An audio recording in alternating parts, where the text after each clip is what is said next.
Hello everyone and welcome to today's webinar, Best Practices for Security Compliance on AWS. My name is Reddy. I'm a Solutions Architect with Amazon Web Services.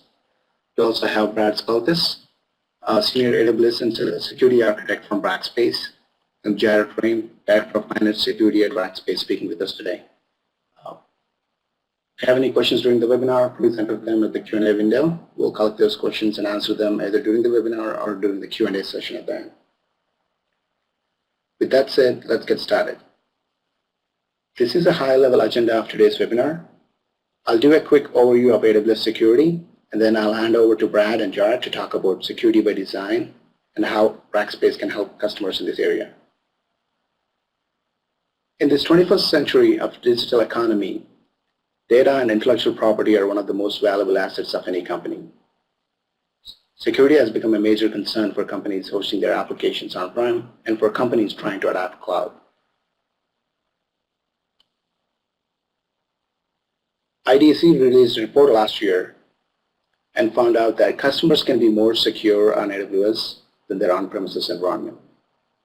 AWS provides an extensive set of security enablers and capabilities to help customers keep their environments more secure on AWS. Some of the security enablers we provide are extensive monitoring and logging through our CloudWatch and CloudTrail services, identity and access management through our IAM service, encryption through our key management service. For example, Amazon CloudWatch is a monitoring service for AWS cloud resources and applications you run on AWS. You can use Amazon CloudWatch to gain system-wide visibility into resource utilization, application performance, and operational health. CloudTrail provides visibility into user activity by recording API calls made on your account. CloudTrail makes it easier to ensure compliance with internal policies and regulatory standards. AWS IAM enables you to securely control access to AWS services and resources. Using IAM, you can create and manage AWS users and groups and use permissions to allow and deny their access to AWS resources in a very granular level with full control and visibility. IAM also enforces strong authentications using password policies and enforcing multi-factor authentication. Encryption is very key, both on-prem and on the cloud. But many enterprises have a difficult time deploying encryption for data at rest on their on-premises environment. AWS makes tools readily available for encryption with services such as our key management service and an optional cloud hardware security module. With these enablers, it's so easy to encrypt data at rest as well as in motion. So what basically IDC stated was that to create a similar environment inside the enterprise that could match the security capabilities that we provide, an enterprise would need to develop a very robust security program that would require extensive resources. While it may be possible for an organization to build such a program, most organizations will find it beyond their financial means.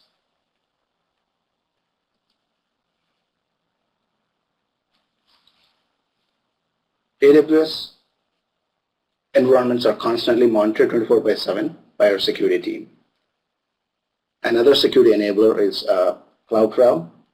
As I mentioned in the previous slide, our CloudTrail service lets you record, monitor API calls on your account. The logs produced by CloudTrail enable security analysis, resource change tracking, and compliance auditing. Another important security enabler that we provide to our customers is Amazon Inspector. Amazon Inspector helps you to identify security vulnerabilities as well as deviations from security best practices in applications both before they are deployed and while they are running in a production environment. This helps improve the overall security posture of your applications deployed on AWS. Amazon Inspector allows you to define standards and best practices for your applications and validates adherence to the standards. This simplifies enforcement of your organization's security standards and best practices and helps to proactively manage security issues before they impact your organization. AWS is a global infrastructure. Our global infrastructure is built around regions and availability zones. A region is a physical location in the world where we have multiple availability zones. Availability zones consist of one or more discrete data centers, each with redundant power, networking, and connectivity. housed in separate facilities. These availability zones offer you the ability to operate production applications and databases which are more highly available, fault-tolerant, and scalable than would be possible from a single data center. The AWS Cloud operates 35 availability zones within 13 geographical regions around the world. Our customers have full control on where their data resides, and they can choose a region that meets their compliance requirements. We also provide a number of security enabling services such as Elastic Load Balancer, auto scaling, and Route 53 to help customers mitigate DDoS attacks. For example, in the case of web applications, you can use our Elastic Load Balancer to distribute traffic to many Amazon EC2 instances that are configured to auto scale for the purpose of serving surges of traffic, whether it's a result of a flash crowd or an application layer DDoS attack. Amazon CloudWatch alarms are used to initiate auto scaling, which automatically scales the size of your Amazon EC2 fleet in response to events that you define. This protects your application's availability even when dealing with an unexpected volume of requests. Amazon Route 53 is another security enabler. Amazon Route 53 is a highly available and scalable domain name system service that can be used to direct traffic to your web application. Amazon Route 53 uses sharding and striping, so end users can access your application even if the DNS service is targeted by a DDoS attack. AWS also enables your customers to use their existing tools to manage and control the resources in AWS. One of such enablers is Identity Federation. With Identity Federation, external identities such as federated users are granted secure access to resources in your AWS account without having to create IAM users. These external identities can come from your corporate identity provider such as Microsoft Active Directory or from the AWS Directory Service. Customers can also use dedicated private connections using Direct Connect to connect their on-prem environment to AWS. Customers can also have the choice to generate an encryption key using their existing key management infrastructure and import that key to AWS KMS for greater control over the creation, lifecycle management, and durability of your key in KMS. Imported keys are designed to help you meet your compliance requirements.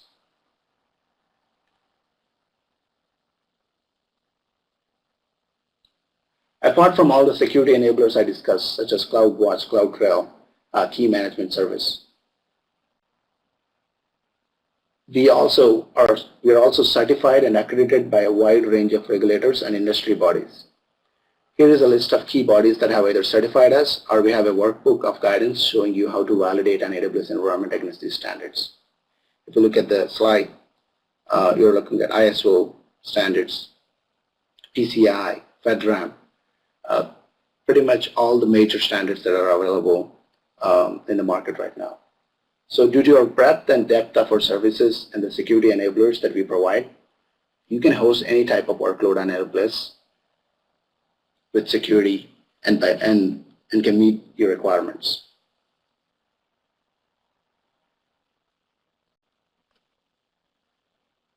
At AWS, we have a shared security model where we are responsible for some aspects of security, whereas you get to choose other security measures you put in place.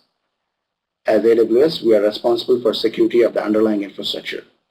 That, of course, includes physical security across our regions, our data centers, our availability zones, our edge locations.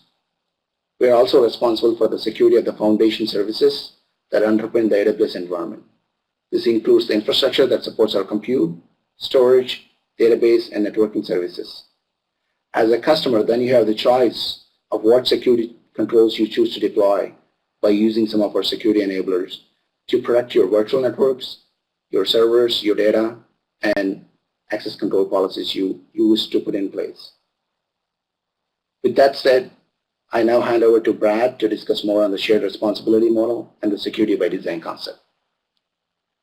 Thank you, Sai. Again, my name is Brad Schulteis. I'm a senior AWS and security architect here at Rackspace. I previously worked at AWS as well as for the U.S. federal government. Today I'm going to be talking about how we at Rackspace take on a lot of those responsibilities for our customers when we help them build secure environments in AWS from the ground up, as well as layer on additional active security services. All right, so let's make sure we're all on the same page here when we're talking about security. Unfortunately, security in a lot of organizations is somewhat of an inside joke. That's because in reality, it's almost impossible to apply security measures to an IT system after the fact, which is what we tend to do almost every single time. So it plays out like this. Okay, the application's deployed. Now let's secure it. And then we can check that box. So we're more often concerned with the appearance of security than we are with actually creating a secure environment in the first place. So let's practice security in a better way. Rather than attempting to bolt on security retroactively, security by design automates and enforces security best practices throughout the AWS lifecycle. So by completely automating all aspects of our AWS deployment and by leveraging services like CloudFormation, CodeDeploy, and AWS Config, security and compliance in AWS can be made more efficient and ubiquitous. So this is essentially security by design. Why is this important? Well, as I talked about earlier, we're living in a world where our data is paramount, and protecting that data can mean the difference between life and death for your organization. More and more organizations are moving into the cloud and into AWS, and securing these environments is now a top priority for most organizations. But this presents a lot of challenges you must overcome, particularly when you're protecting your sensitive data.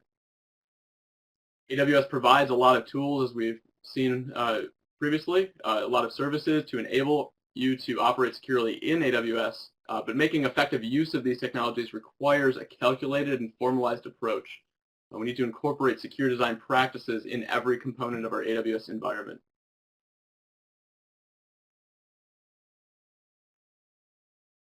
So that's exactly what we accomplished through the 4 phases of security by design. Phase 1 is understanding your requirements. And some of you are probably thinking, well, duh, that's the first step to every large system integration or development effort. We do requirements analysis. Well, at an academic level, you're right, but I've been in this industry long enough to see over and over that requirements analysis is rarely done completely or effectively. More often than not, we start projects with a solution, a component, or a product already in mind. We need to take a step back, review our policies, document the security controls we need to operate, and apply those in AWS to operate securely. And the reason solid requirements analysis is so important is because in phase 2, we start building a secure environment that fits these requirements. So that is key to understanding this. Within AWS, we have a lot of flexibility here. We need that good understanding of our requirements to prevent us from becoming quickly disoriented by all of the options in AWS. Based on these requirements, we can pick a subset of options from within the AWS ecosystem. We can begin to standardize and create templates for deployment within the confines of our organizational requirements. One of the greatest things about AWS is that the majority of our configuration can be turned into executable code, automation sequences, and templates. So as we move from phase 2 into phase 3, we will begin enforcing the use of these templates. So in this step, we are securing our environment through the use of templates that are automatically and systematically applied to all new environments that are being created. This prevents anyone in our organization from creating an environment that doesn't adhere to our secure environment standards. This operationalizes and automates a large portion of our responsibilities in the shared responsibility model. It also prepares us for the final phase where we validate our security posture in AWS. And that brings us to phase 4, where we are performing validation activities. We deploy AWS through secure environment templates. We create an audit-ready environment. The rules that we've defined within our templates by going through the previous phases sets us up for a successful audit baseline. If we design, scope, and implement properly in the first 3 phases, we can be guaranteed that our security controls are operating 100% at any point in time. We contrast this with traditional audit sampling methods or point-in-time reviews that we would do in a traditional IT environment. We don't know what we don't know. In AWS, that all changes. So digging into the first phase a little deeper, we're going to focus on 4 key types of requirements here. We have the data classification. So it's key to understand what type of data we have, what the impact of that data is, what sensitivity level that data possesses. And then we can talk about the use of that data. So where we can store it, how we retain it, how we process it, how we share it. Then we need to focus on our regulations. So are we bound by governmental regulations, organizational regulations, or do we have our own regulations that we've placed upon ourselves? And then finally, we look at specific security controls. So things we're very comfortable with around access control, audit controls, but things we may not really think of traditionally as security controls, configuration management principles, contingency plans, disaster recovery plans, business continuity plans. Those are actually security controls, and then we can take advantage of in this security by design concept. So if you have trouble parsing out what your security requirements really are, here's some helpful questions that will assist you in identifying your requirements. To understand your data classification, you're going to ask, what do I have? What is this data? What is its intended use? Which of the data needs to be protected, and who am I protecting it from? In terms of usage, what can I do with it? Where can I process it? How can I access it? And can I destroy it? On the regulation side, am I bound by legal restrictions? Do I need a third-party auditor? Do I have to go through some sort of certification process? Or do I have to leverage some sort of specific framework, like in the U.S. government, you have FedRAMP, you have the NIST guidelines, the Risk Management Framework. Those will help you answer those questions. And finally, security controls. They answer the questions of who can access the environment, how are those requests audited, how are changes controlled, how do I detect improper access. So taking a look at a very specific example from the payment card industry, the data security standard, here we look at the data classification of that standard is cardholder data. So the payment card industry doesn't really care what you do within your organization with the rest of your data. The thing they care about is cardholder data. And they place constraints around the use of that data.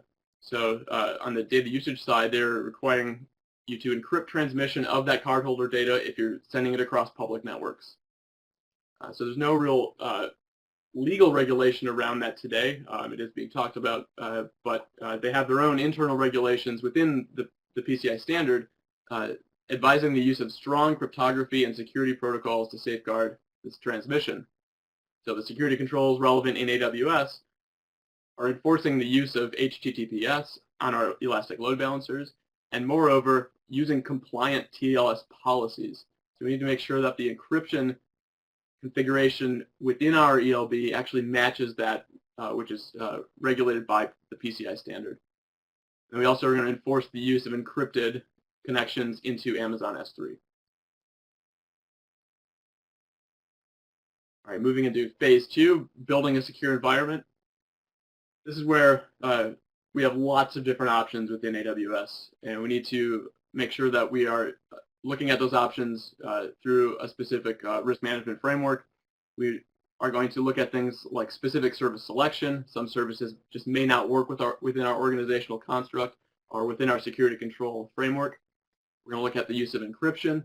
We're going to look at network segmentation, things we can do with our VPC configuration.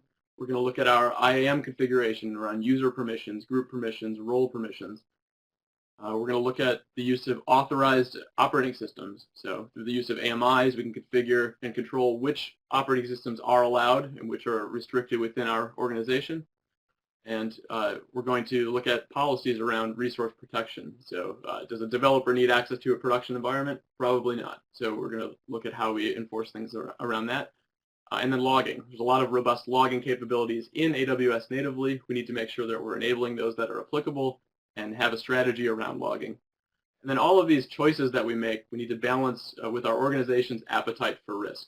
So every decision that we make has a trade-off. So either we are increasing our risk or decreasing our risk.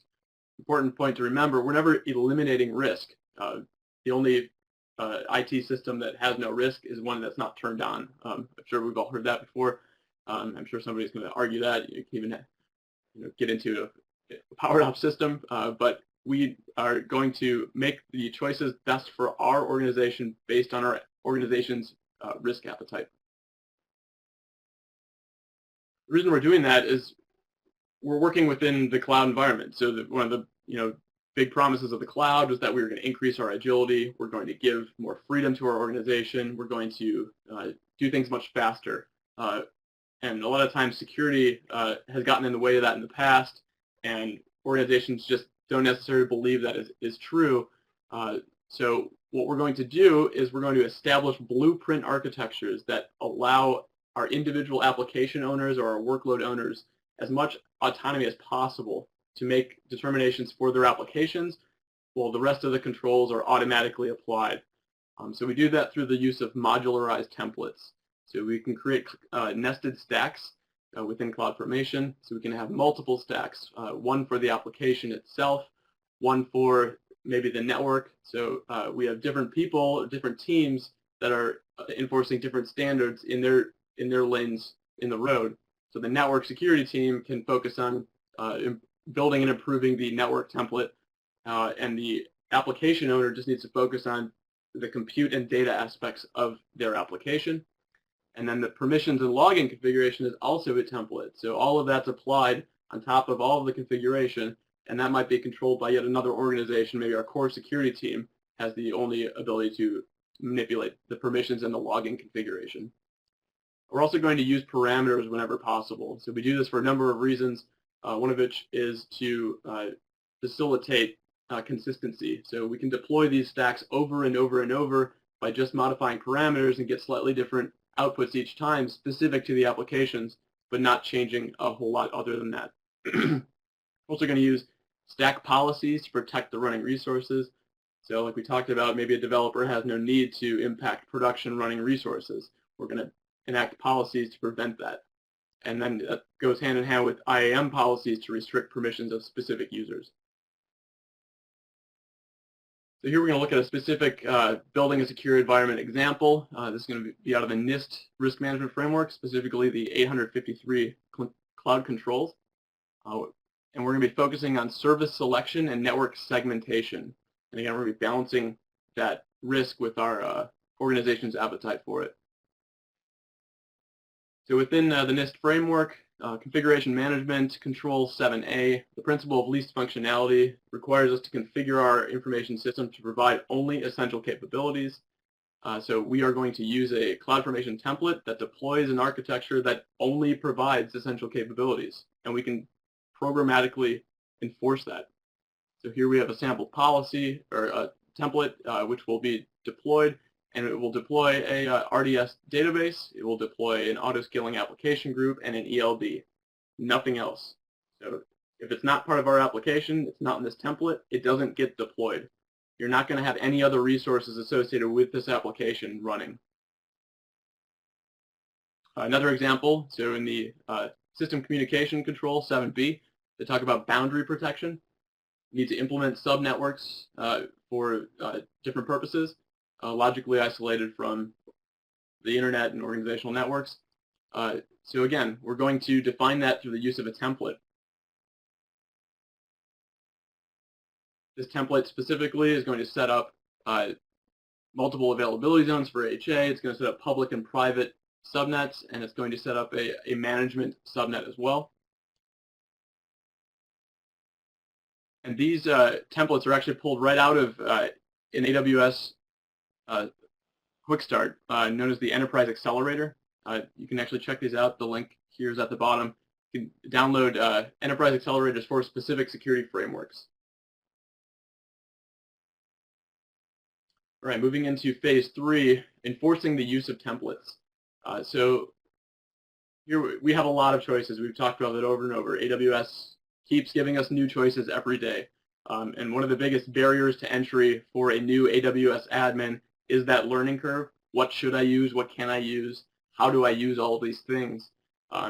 If we restrict some of those options and we say, we're going to give you access to just what you need to do your job in a very automated and fast fashion, people are going to follow the principle of least resistance, and they are going to use these pre-approved templates because they're quickly going to deploy exactly what you're looking for as an organization, and they're going to ensure that all configurations comply with your organization's security standards. So the key services here are CloudFormation. So again, we're going to templatize every single aspect of our deployment. And we're going to configure all aspects for security from the ground up. And we're going to define stack policies that further control who can do what and how. We're also going to use the Amazon Machine Image, the AMI, to specify which operating systems are allowed within our organization and which versions and what controls are applied within those operating systems. We're also going to apply specific permissions to those AMIs to say who can do what with those AMIs. So you might be able to launch a specific development stack with the development AMI, but only into the development environment.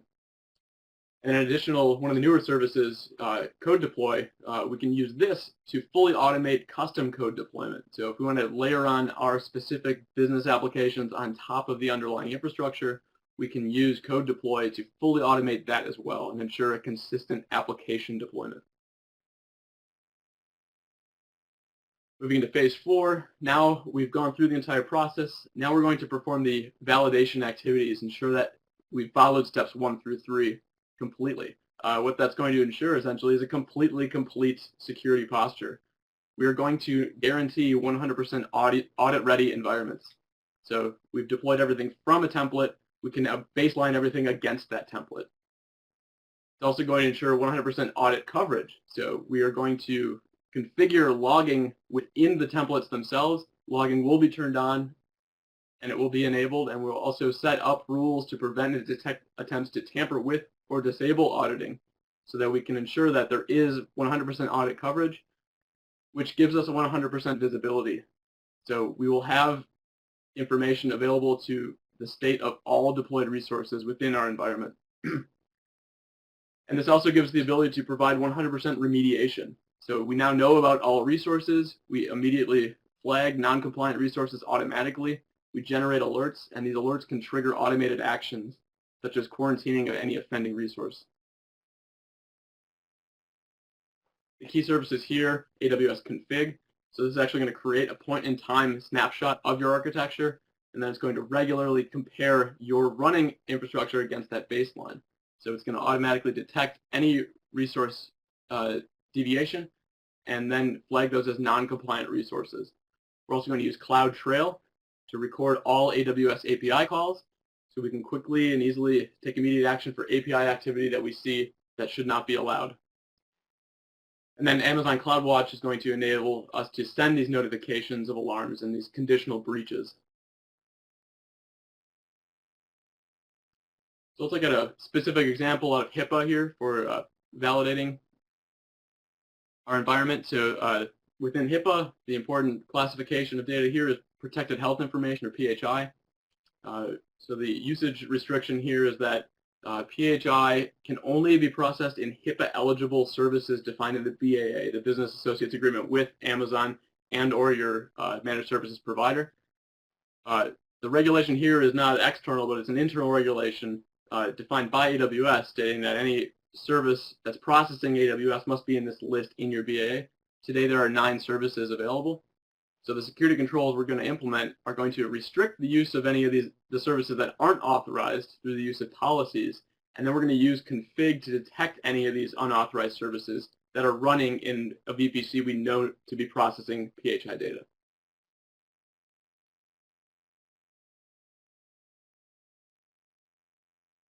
So in closing this part out of our discussion, we are trying to secure and automate all aspects of our deployment in AWS because the human errors are what lead to non-compliance.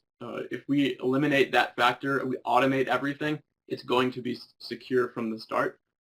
And these configurations will be automatic and simple to achieve. So they won't be a burden for the rest of your organization. They'll be able to click a button and get what they need, and it will be guaranteed to be compliant at that point in time. We also can finally achieve fine-grained access control. So we've wanted to implement this for years in our organizations. We wanted to say, you know, this person can only do this at this time.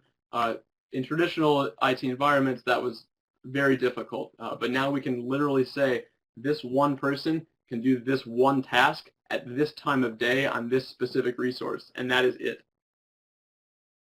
And then finally, an important point. So this is going to generate a lot of logging. So we're going to enable logging all over the place. We're going to be pulling all this configurations out. We're going to be creating alerts and alarms. Managing this in a manual way within your organization is probably not going to be possible based on the volume of data we'll be generating. So we need to automate as much of that as possible and potentially lean on a third-party provider such as Rackspace to provide a managed security service. So with that, I'm going to turn it over to Jarret on my team here to talk about that. Excellent. Good afternoon, everybody. So as you mentioned, my name is Jarret Raim. So I'm the Director of Strategy and Engineering at Rackspace Managed Security. And our job at Managed Security is to kind of be the top layer of this layer cake, right? You start out with AWS infrastructure, where AWS is responsible for the security, a lot of those underlying components. They then provide you a lot of tools that you can use to then secure your infrastructure, as Brad was kind of going through. Creating all of these templates and focusing on building security in from the beginning allows you to eliminate an entire class of vulnerabilities and misconfigurations and those types of things that you would see in the environment. And finally, the last step is to sit on top of all of that and actively manage and actively hunt inside the environment to both find adversaries that may be compromising your environments and moving forward from there. So from a managed security perspective, we generally talk about multi-cloud worlds, right? It's rare that we find customers that are using a single compute infrastructure. So a lot of customers are pairing their AWS usage with a private cloud or a public cloud or these other various different bits and pieces. And so it's important from a security perspective to start to get visibility across all of these platforms so that you can kind of holistically manage the risk. As Brad was saying, we can never eliminate risk as we're moving through the environments, but we do want to focus on trying to pull all that risk into some place where we can understand it and then implement tools, tactics, and procedures to kind of limit that risk. Right? And as we look at AWS in particular and part of this multi-cloud world, AWS gives you a lot of options that you can consume to secure your environment. And it also kind of drives a little bit of your choices around what technologies you may use and what processes you may use to secure your environments. Right? So as Brad was touched on earlier, we really need to focus from a security operations perspective on being a business enabler. Right? Too often security in the past has been the land of no. Right? If a particular business unit or a particular dev group wants to go out and use a technology that security wasn't able to get their hands around, then we tended to see a lot of, well, you can't do that. Right? And sometimes there can be legitimate reasoning behind that, but a lot of the times it was, hey, look, I don't know how to use this thing, my tools don't work with this, I didn't build my operation to do that. And so modern security operations now, when you live in this multi-cloud world, when you're using these different platforms to kind of meet business objectives, we need to be able to really get behind that. And so that means that as a security operation, we really need to embrace the fact that our techniques that we use to go out and provide security are going to vary. The tools that we use and those types of things will vary between the different missions that we have. And so that really means that we need to focus heavily on the people and process side of security. Right, so when you look back at what is required to really have a modern security operation that's capable of stepping into an environment today and defending against the types of modern attacks we see from what's called the advanced persistent threat or your more kind of modern adversaries, right, it really starts with your people.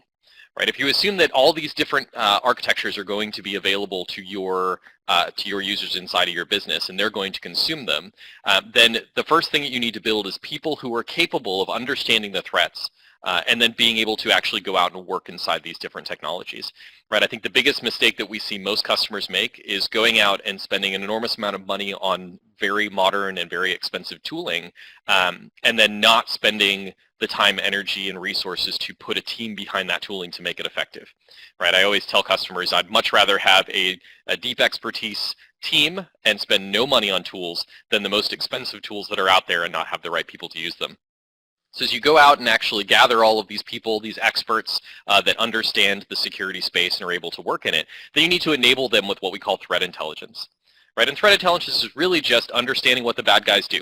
Right? It's understanding the people, processes, and tools that are involved in their side of the business. The modern threat these days is generally a business. There are still nation-state actors, of course, that are also in that space as well. And so you need to understand who these folks are, what tools and what techniques they use, right? And then being able to design defenses and design detection mechanisms to be able to find them. Once you've done that, once you've got your people, once you've got your process and they're enabled with the knowledge that they need, then it's time to go look at tooling. right? It's important to, if you have the best people and the best process and the best intelligence, then it makes sense to spend money to enable them with the best tools in the world because they can go out and achieve the mission. I think the other big piece for us is really focusing that security operation around remediation. Right, we assume from a security operations perspective that adversaries will get in your environment. Right, a lot of the techniques that Brad was talking about makes your environment more hardened, more difficult for an attacker to operate in, and that's great. Right, deterrence is a fabulous, fabulous way to really raise the cost on the attacker. Right, and if you look at all the breaches in the last couple of years, we've seen very large companies who have invested significantly in these types of operations and these types of things, and still been breached by the APT or the more modern threat.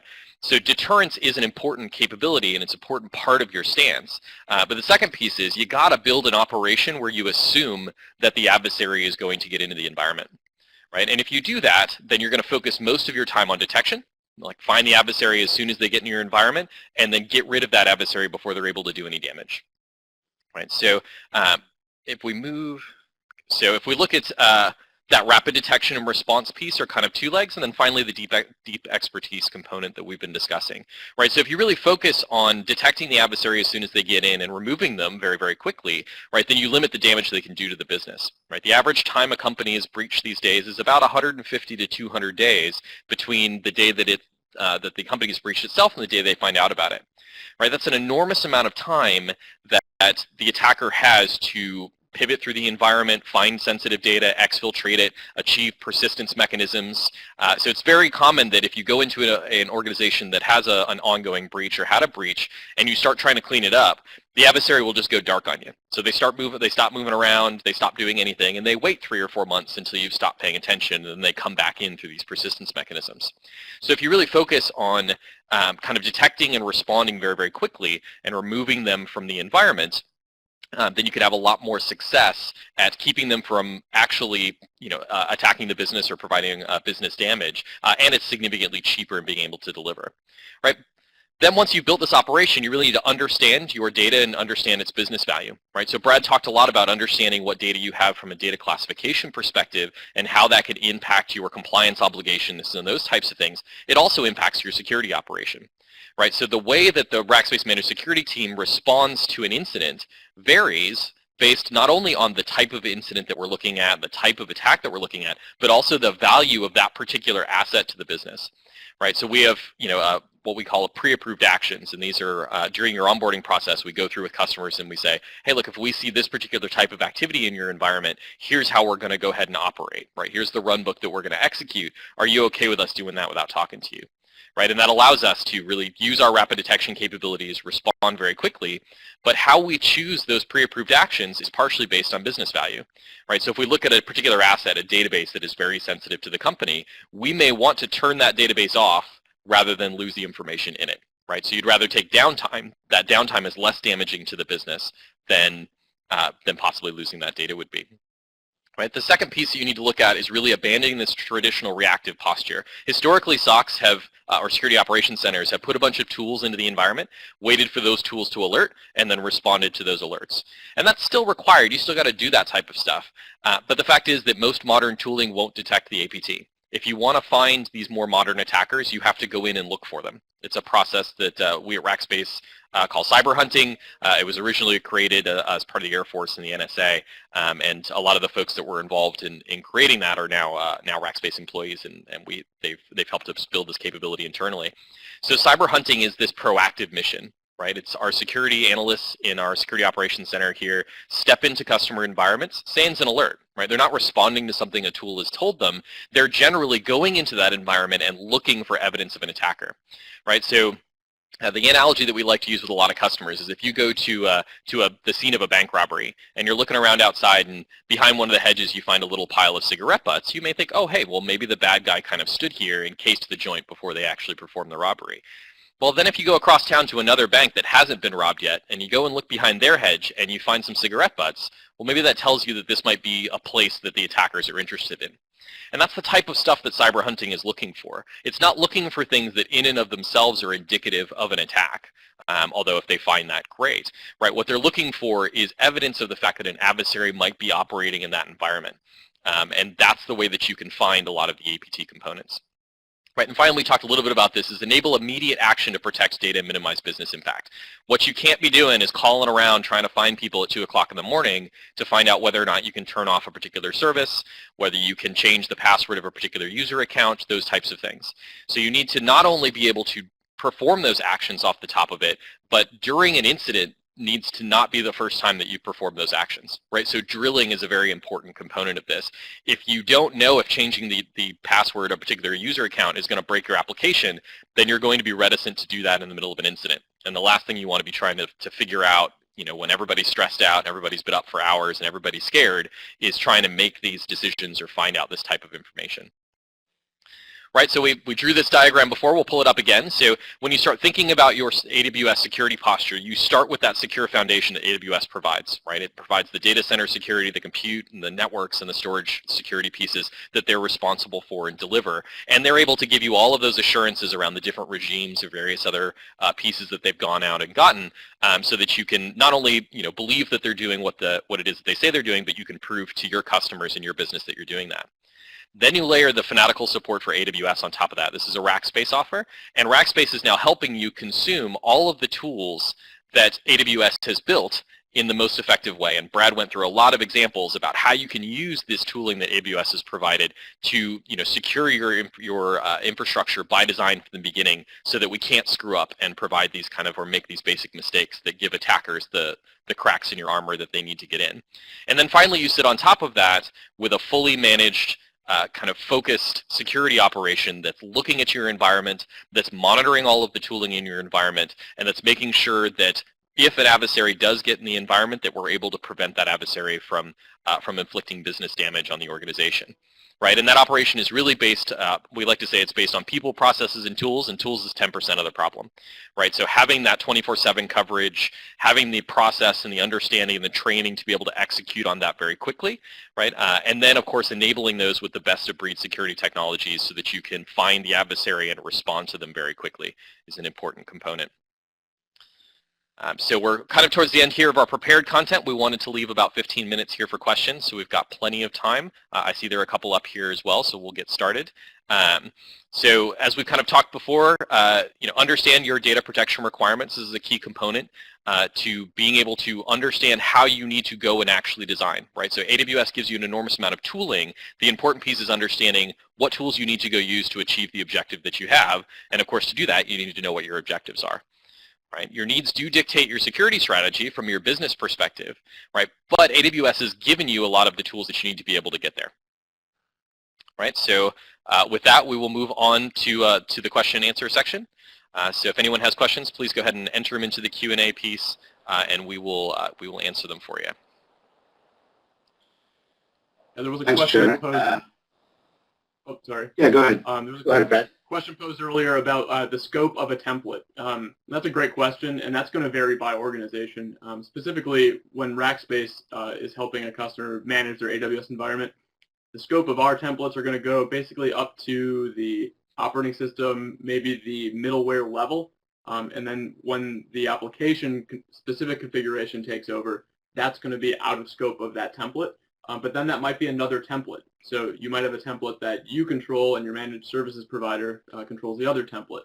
So it really depends.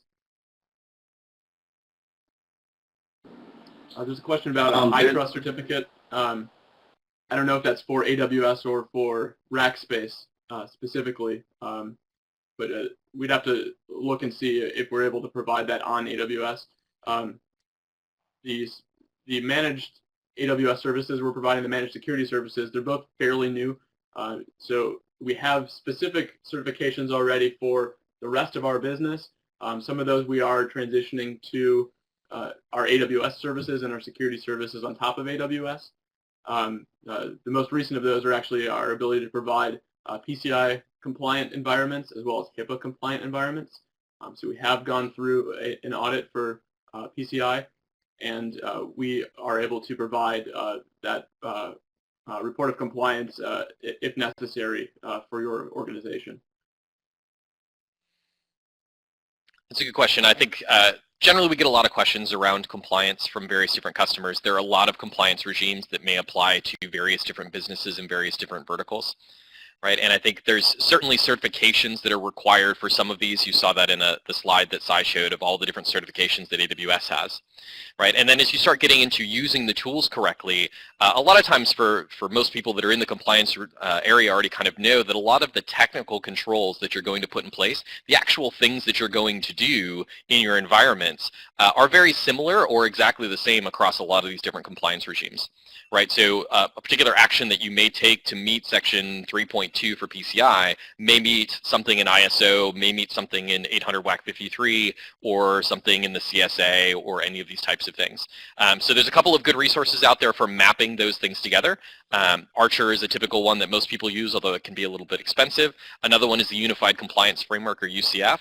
And what these allow you to do is kind of plug in what requirements you as a business have, and it'll mix and match all of those different compliance regimes down to give you a list of things that you need to implement.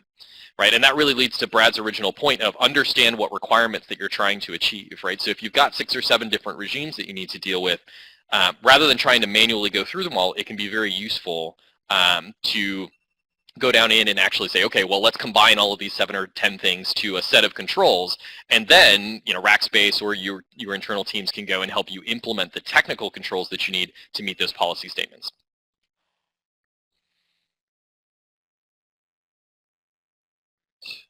Let's see, so there's a question here about IDS IPS that feeds logs into incident monitoring management programs. So Rackspace Managed Security does include IDS, so we actually kind of talk about capabilities from our perspective because the tools can vary depending on the different infrastructures that customers are using.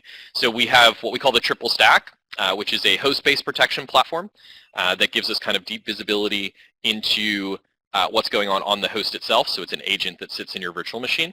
Then there's also an IDS component. As you can imagine, for most people that are used to more traditional IDS, it's a little bit different in AWS, right? So there's not a span port on the switch that I can go and tap to get the traffic. So the way that we generally do this is there's an agent that gets deployed in your virtual machine. That agent collects all of the logs from your environment. That agent also collects network traffic from that particular host and forwards it to a virtual appliance that we place inside your environment at AWS. That virtual appliance then does the normal IPS or the normal IDS functionality talking to the backend, right? And then, of course, all that data from the IDS and those components flow up and down into our security analytics solution, which is your traditional SIEM plus some other big data technologies that are out there. And that's really what our Security Operations Center sits on top of, right? It's got all these different telemetry feeds that are coming in and then are being monitored and responded to by the SOC. And then the SOC is, of course, using all of that telemetry information to perform that cyber hunting mission that we talked about. So it's a good question there. I think a lot of folks struggle with how do you do the traditional security things in AWS sometimes. There are vendors that have really moved to using AWS effectively. There are a lot of vendors who haven't. So definitely an important component of building out the operation is understanding the types of differences that you may have between your tooling. All right, I'm going to roll a couple of these questions up into one.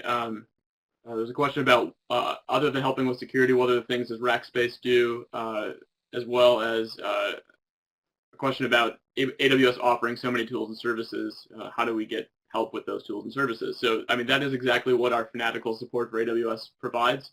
We provide that insight into AWS services. We help you architect your applications on top of AWS services. We implement those architectures, and then we help with the ongoing operations and sustainment of your environments. So we're helping with all aspects of that. And then in conjunction with our managed security services, we can take that proactive security posture on top of all of that. There was another question about security for S3 images. I think you're referring to the Amazon machine images, the AMIs. Are they safe from ransomware? So that's a great question. Some AMIs, specifically the ones provided by AWS, I know undergo some rigor of security analysis.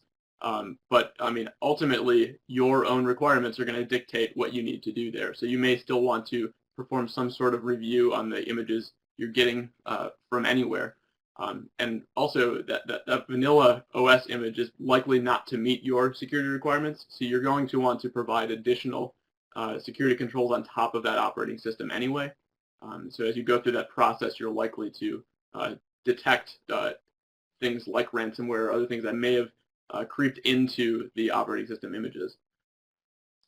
There was a question why Postgres is not listed as an available HIPAA service. That's a question for AWS. So AWS keeps that list of services they're willing to support in the BAA. So I don't know if Sai can provide any comment on that.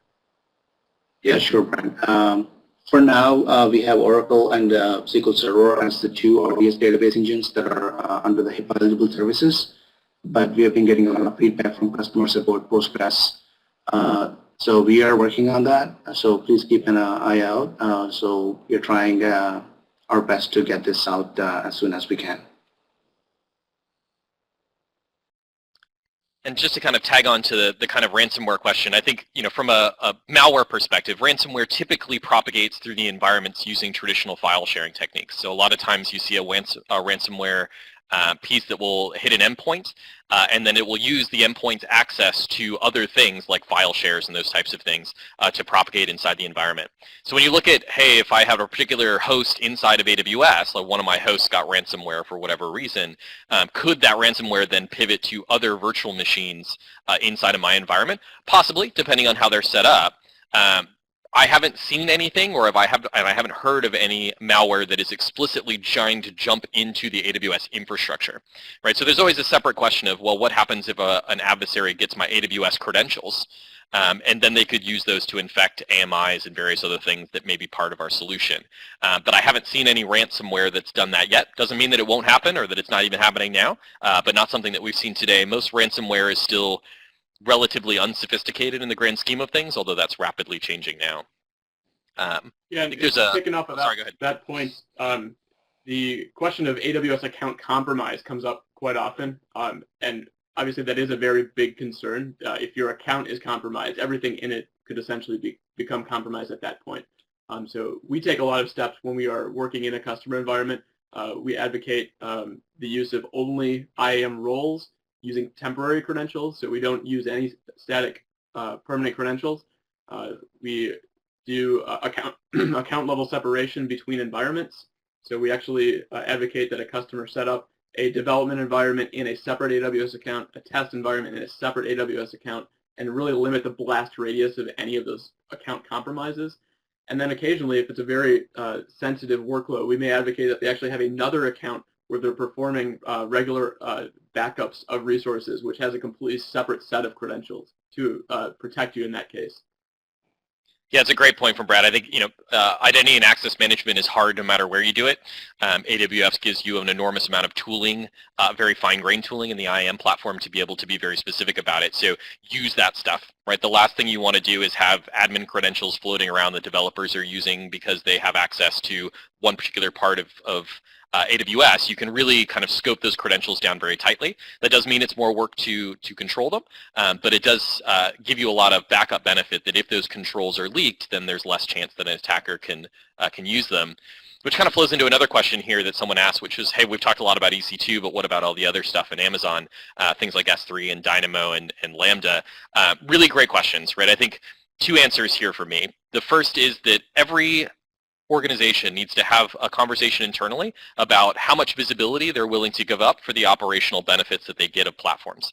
And this is really that conversation between infrastructure as a service, platform as a service, and software as a service, right? The farther up you move in that stack, the less visibility you as an organization have into what's going on.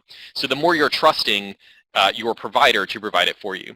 So if you go with a Lambda or a DynamoDB, you're explicitly trusting AWS to do more of the security around that infrastructure, right? And they're going to provide you a lot of information about what they're doing.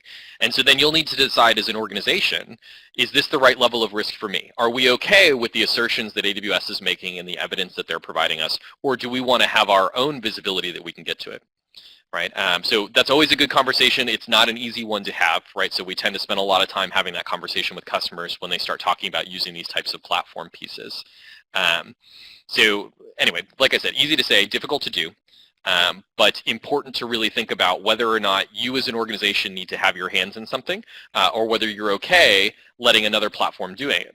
And you've also got to factor in these business components that we talked about earlier, right? It's not good enough to just look at this from the security point of view. We also have to look at it as what are the benefits of using DynamoDB to the rest of the business, right? Or using Lambda to the rest of the business. If it's going to mean that I need 8 fewer operations people because I'm using these platforms, and that's going to save me X amount of dollars and get me to market Y faster, right? Then that needs to be factored into the types of things that security needs to think about, right? So a very common conversation we have with a lot of customers.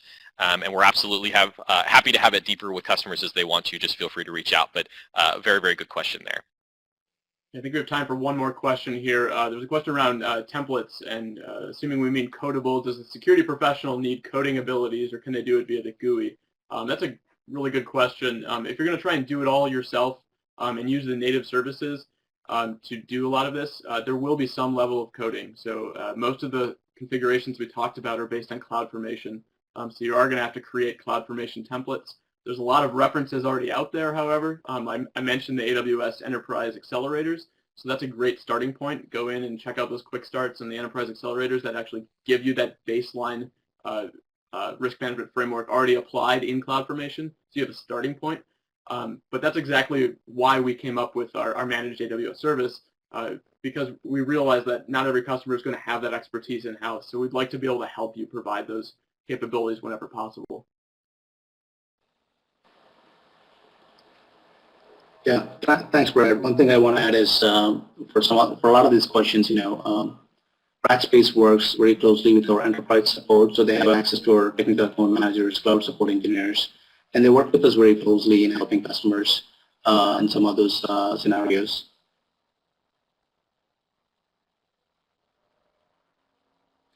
I think we're almost at the end of our hour here. I want to thank Brad and Jarret from Rackspace for presenting with us today. Also, thank you everyone for taking time to join the webinar today on best practices for security compliance on AWS, and enjoy the rest of your day.